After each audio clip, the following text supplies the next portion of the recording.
el nombre del Padre, del Hijo y del Espíritu Santo. Amén. Amén.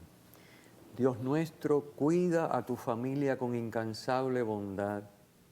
Y ya que solo en ti ha puesto su esperanza, defiéndela siempre con tu protección. Por nuestro Señor Jesucristo, tu Hijo, que vive y reina contigo en la unidad del Espíritu Santo y es Dios por los siglos de los siglos. Amén.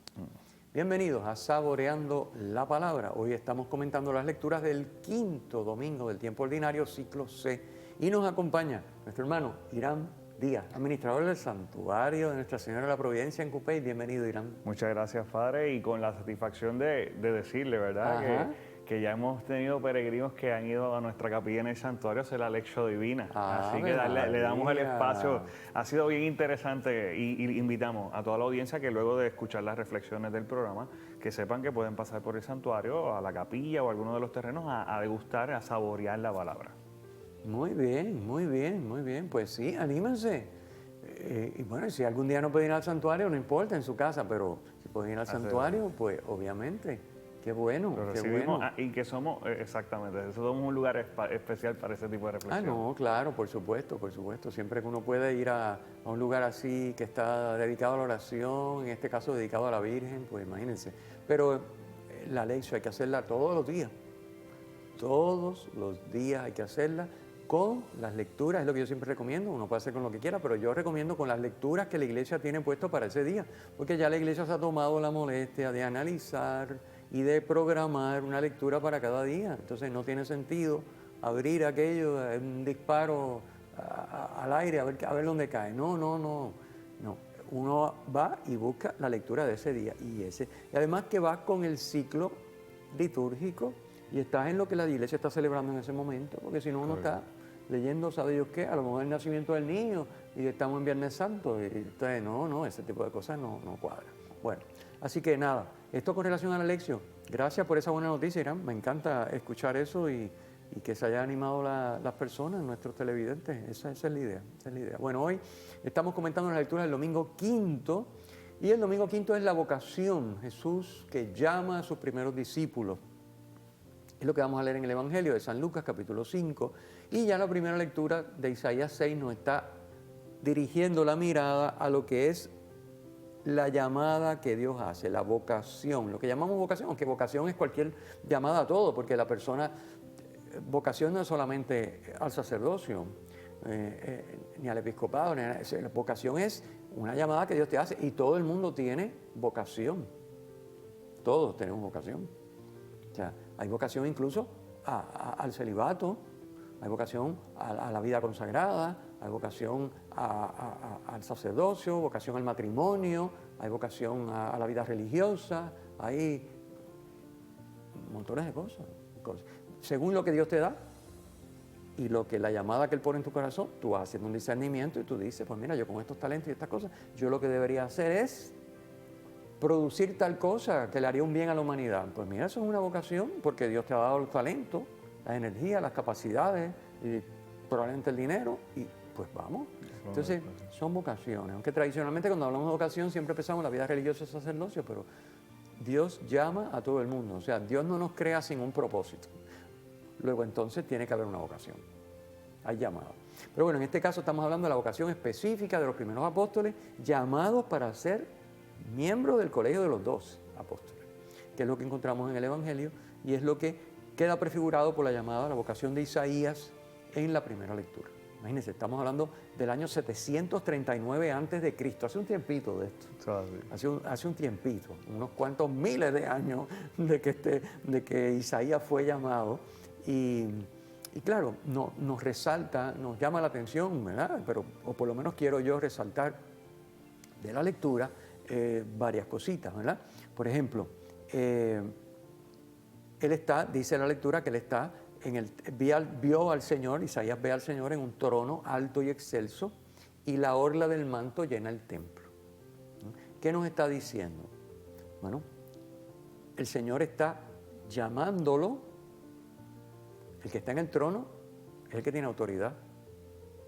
Si es alto y excelso, probablemente es la máxima autoridad. Y entonces la orla del manto llena el templo. O sea, ese trono está en el templo. Creo que para el judío Dios está en el templo. Entonces, Dios está en el templo, es la autoridad máxima, está llamando a Isaías, pero Isaías no puede ver a Dios, lo más que puede ver es la orla del manto. Interesante, ¿no? Es una descripción que uno dice, bueno, esto como que no tiene mucho sentido, así al costo, pero está tratando de decir, Isaías sabe y conoce el llamado de Dios, pero no puede ver ni a Dios, ni tan siquiera el manto, ve la orla del manto. Es como si no puedo ver la camisa, pero puedo ver el filo del puño de la camisa. Pero sé que hay una camisa. Aquí él sabe que hay un manto y que está Dios, está en el trono alto. Bueno, interesante, junto a él están los serafines que se gritan uno a otro diciendo santo, santo, santo. Ya sabemos lo que quiere decir 3 veces santo, ¿verdad? ¿Qué es? 3 veces santo. El número 3 significa Superlativo. totalidad, superlativo, lo máximo. No hay más que eso, es lo totalmente santo. Eso es lo que quiere decir, ¿no? Por eso nosotros decimos en la misa, santo, santo, santo. Es una cosa que mucha gente no lo sabe. Pero viene, por Pero eso es importante. Es importante lo que estamos diciendo para saber por qué no decimos santo o santísimo y decimos santo, santo, santo, porque es la manera judía de decir santísimo o totalmente santo, máximamente santo. Eso es lo que quiere decir, 3 veces santo. Bueno, ¿qué otra manera que lo encontramos, verdad? Decimos 3 veces santo. Y uno dice, ¿y por qué 3 veces santo? Sería 1.000.000 de veces santo. No, 3 veces, porque para el judío 3 veces es lo máximo. Esta es la idea. Estamos todavía con esas mentalidades y esas expresiones. Hoy la misa está llena de expresiones judías. Entonces, por ejemplo, el nombre, en el nombre del Padre, son expresiones judías. El nombre es la persona. No, nosotros... O sea, no estamos hablando del nombre, estamos hablando de la persona, pero para el judío el nombre es la persona. Bueno, entonces, fíjense, es una escena dramática. Allí tiemblan las jambas y los umbrales al clamor de su voz. O sea, eso es una cosa que mete miedo, que de hecho él coge miedo. Él coge miedo y dice, ay de mí, estoy perdido. Yo. ¿Y por qué dice que está perdido? Primero, por la majestuosidad de la visión que está teniendo, y segundo, porque él se sabe impuro y pecador. Bueno. Pausamos un momentito y continuamos.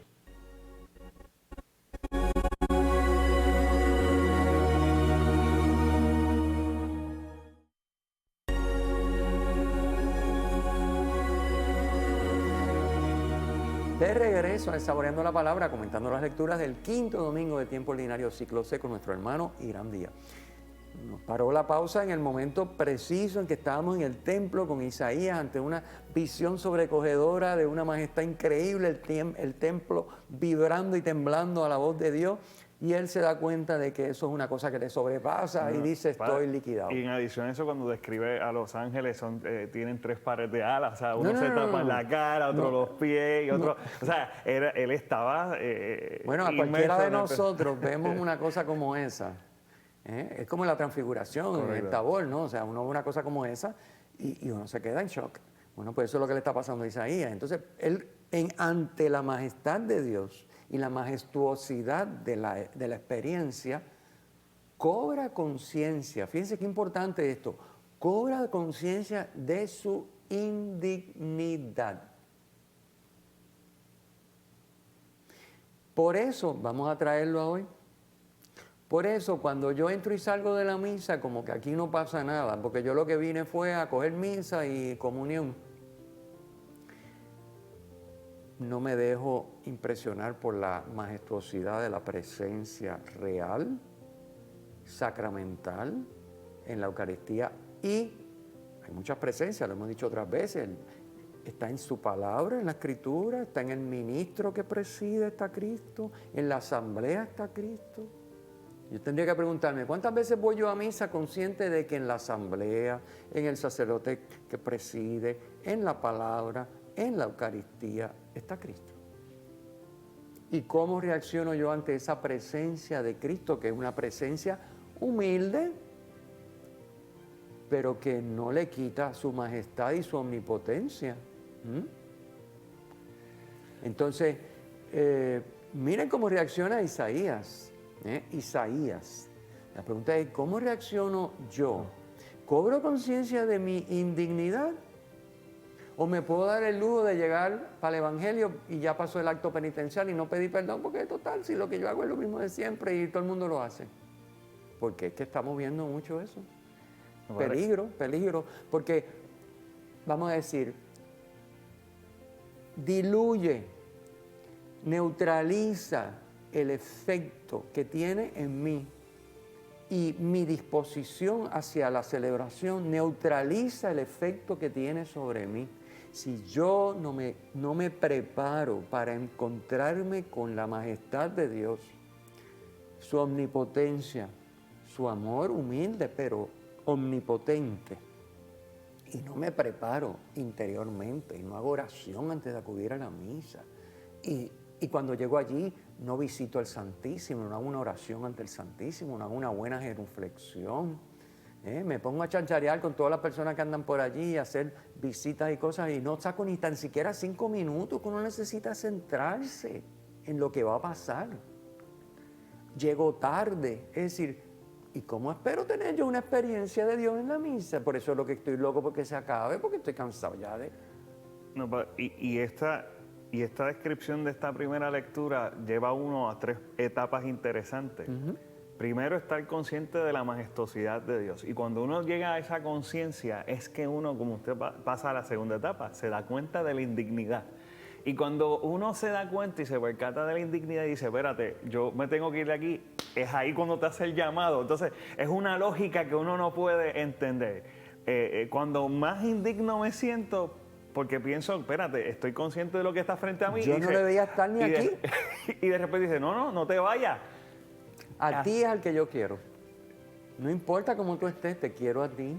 Quiero amarte, déjate amar, déjate purificar.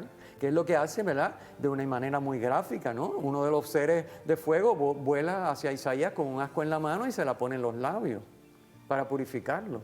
Es decir, una manera gráfica de describirlo, pero ¿qué hace Dios con nosotros? Bueno, hay un acto penitencial al inicio de la misa para purificarnos.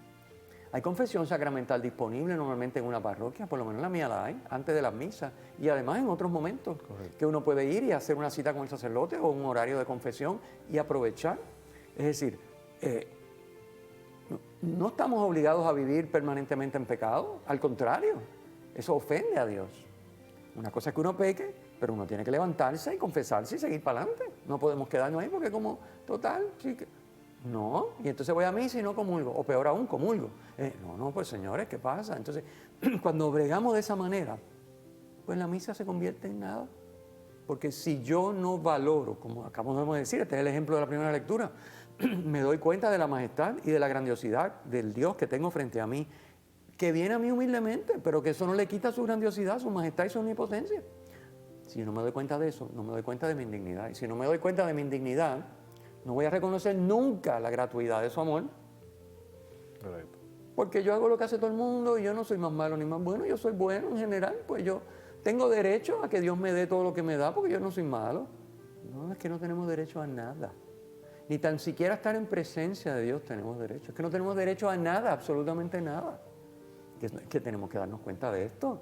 Entonces, está en nuestro mejor interés actuar como Isaías, reconocer esos signos, abrirnos a la presencia de Dios, sobre todo en las 24/7, pero sobre todo en la celebración eucarística, reaccionar de manera devota, humilde, hacer signos de adoración, que ya lo hemos hablado en otros programas, la genuflexión, etc.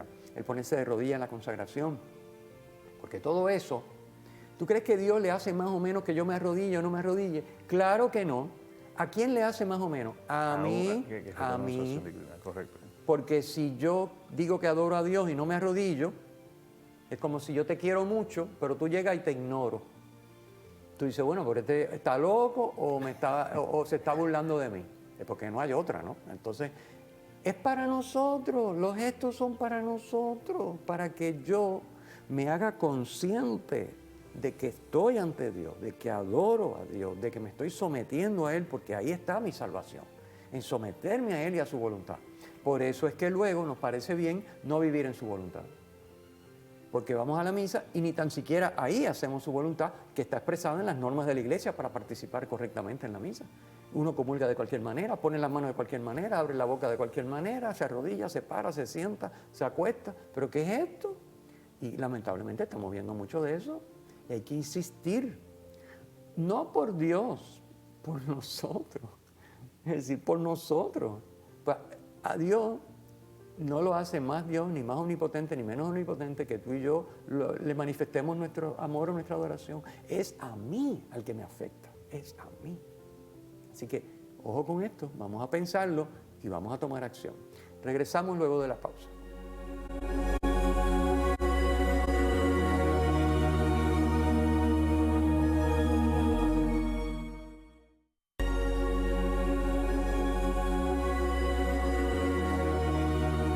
Bienvenidos a Saboreando la Palabra, comentando las lecturas hoy del domingo quinto del tiempo ordinario, ciclo C, con nuestro hermano Irán Díaz. Pasemos a la segunda lectura. La segunda lectura está tomada de la primera carta del apóstol San Pablo a los Corintios y cabe resaltar que es un documento que se escribe, esta carta se escribe, es el documento más antiguo del Nuevo Testamento, se escribe unos 20 años después de la muerte y resurrección de Cristo. Es decir, que tiene un valor ya de por sí tremendo, nada más que por la antigüedad que tiene, por la cercanía al momento del misterio central de nuestra fe, el misterio pascual.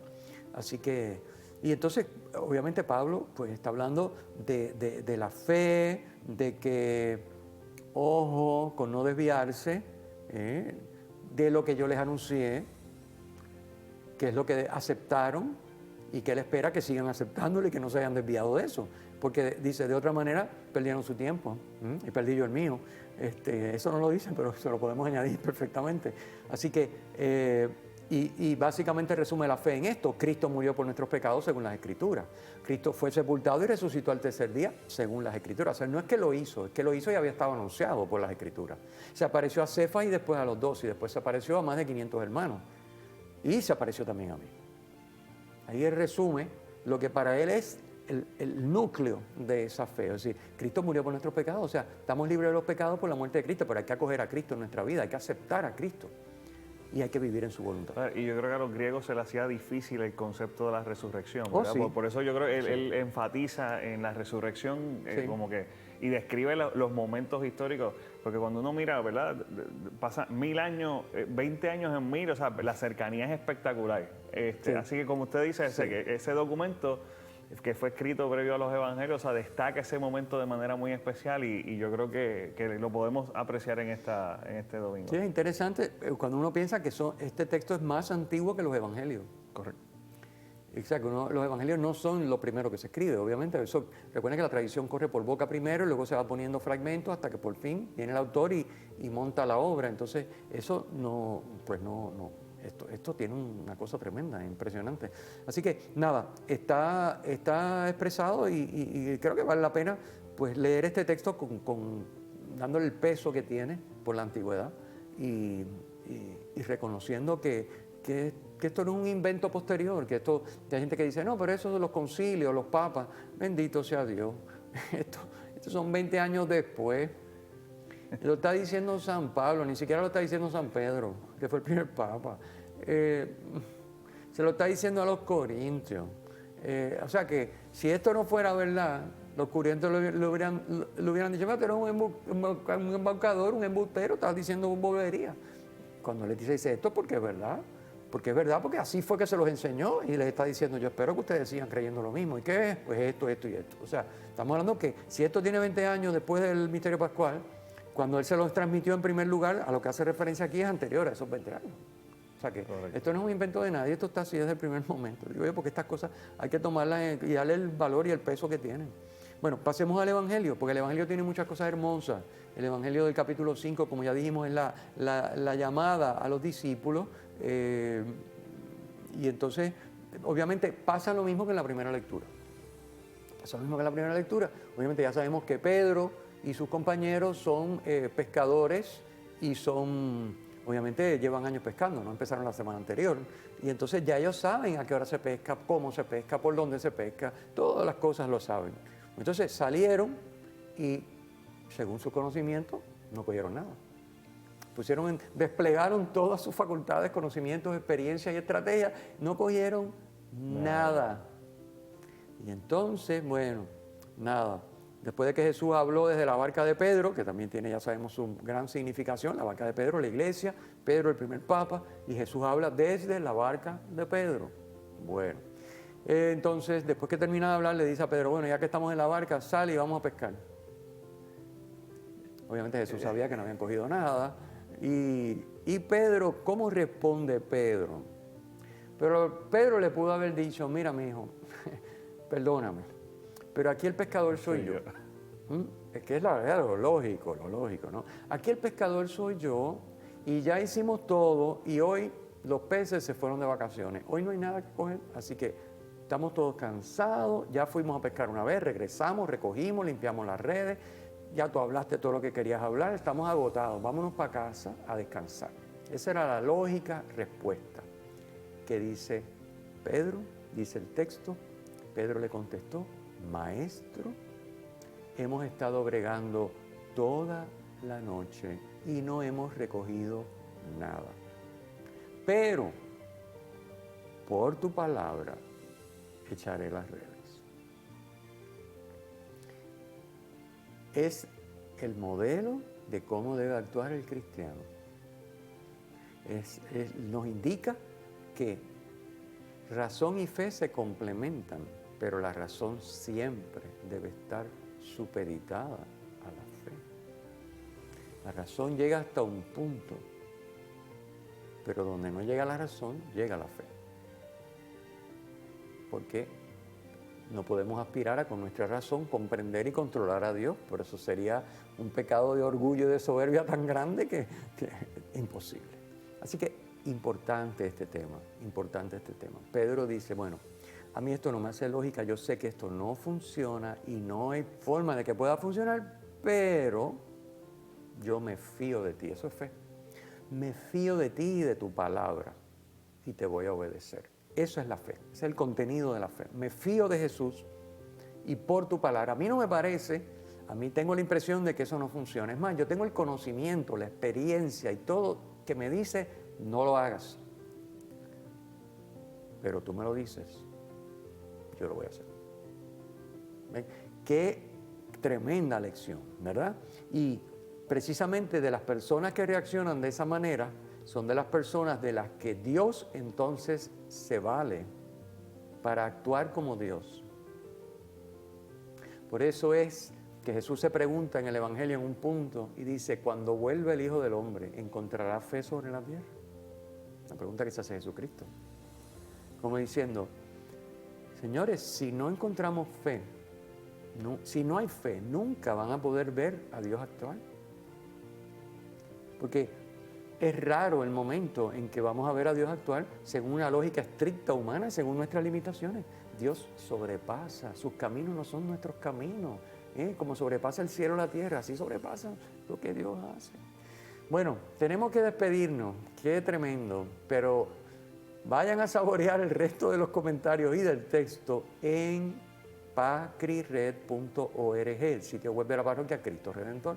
Descarguen el documento, léanse con calma las lecturas, léanse el comentario completo y disfrútenlo y aprovechen lo que no nos ha dado tiempo aquí a comentar en el programa. Vamos a agradecerle a Irán su presencia, su participación con nosotros aquí en este momento y vamos a impartir para terminar la bendición.